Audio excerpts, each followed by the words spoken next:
Hi Pathfinders families, it's RuthAnn again, and I'm here with Mallory. And we're gonna send Mallory on a little Easter egg hunt and see if she can find 4 Easter eggs. Good luck, Mallory. Yay! Let's see if we can find all the eggs. Here's one. Here, hey, there's one.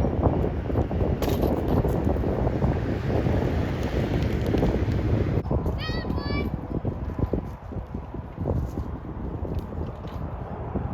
Now, where's that last one? There it is. Found it. So Mallory found all 4 eggs, and now she's going to open them and show us what's inside. All 4 of these represent something about the Easter story. What's in the orange one? We have silver coins. What are those for? They represent when Judas betrayed Jesus. And he took 30 silver coins to do that, didn't he? The dark yellow egg, we have a cup. The cup represents the Last Supper. Okay, how about the next egg? In the white egg, whitish yellow, we have Oh, there's 2 things in there. praying hands and flowers, Okay, why? which represent when Jesus went to the garden and prayed. And the light last one? yellow egg represents that Hershey's Kiss, what's that for? this kiss is for when Judas betrayed Jesus, and his proof was that he said he would kiss Jesus on the cheek. So that the soldiers knew who Jesus was, right? And they knew who to take away. All right, good job, Mallory. Thank you. Take a bow. Take a bow.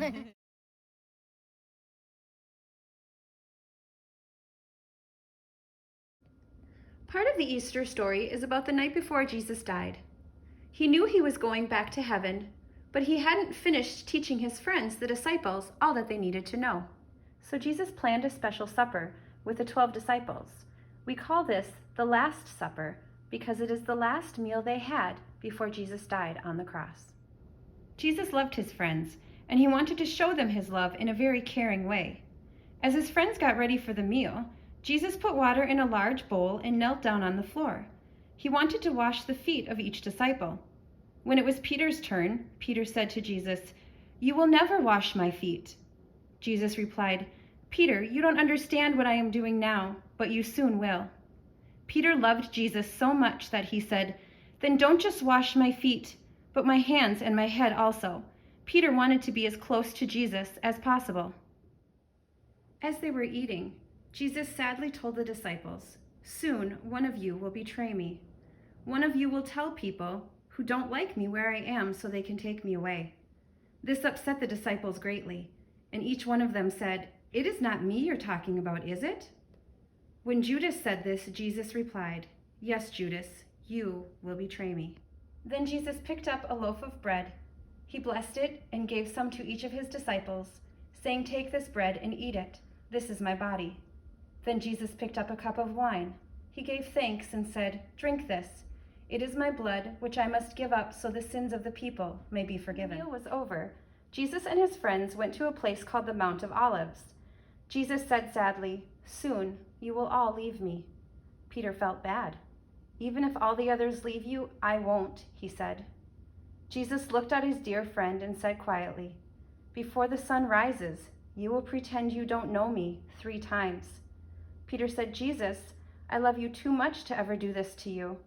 And all of the other disciples said the same thing. In the story of the Last Supper, we learned that Jesus knew all that was going to happen to him and that he was going to die for our sins. Jesus did this willingly, but that doesn't mean he wasn't scared or sad. Jesus was born human, so he felt the same feelings that we feel. So remember, just like Jesus was scared, it's okay for you to be scared or sad or angry or frustrated. We are feeling some of those things at our house right now, and I'm sure some of you are too.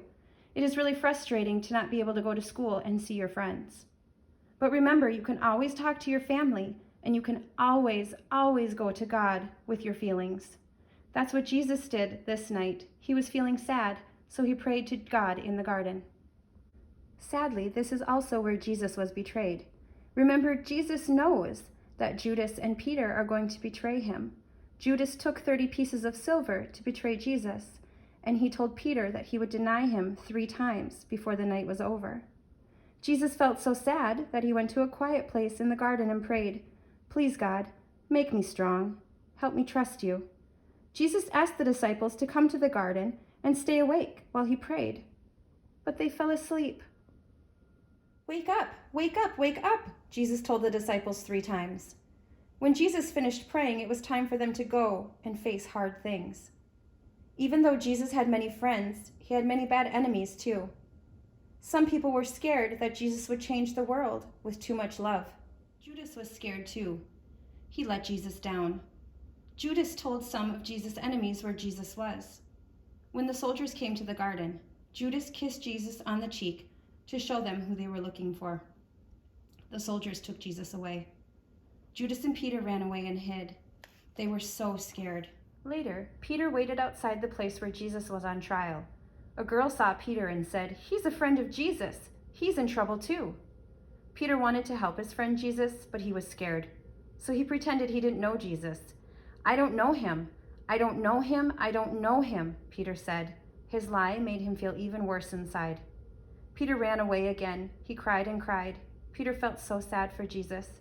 Peter felt very, very sorry. But Jesus knew that Peter loved him. Jesus knew that Peter was his friend. That's why he had given Peter such a special job. Peter became a strong leader in the church. He told many, many people about his best friend, Jesus. "I know him, I know him, I know him," Peter told everyone, and that was the truth. The stories that I shared with you are again from the Spark Bible. I hope they helped you understand these parts of the Easter story a little bit better. And I want you to think about the way that Jesus showed his love for the disciples by washing their feet. What are some things that you do to show your love to others? Yesterday, I went and put some flowers in some of my neighbors' mailboxes to show them that I cared about them and was thinking of them. So what's something that you can do today to show others that you care?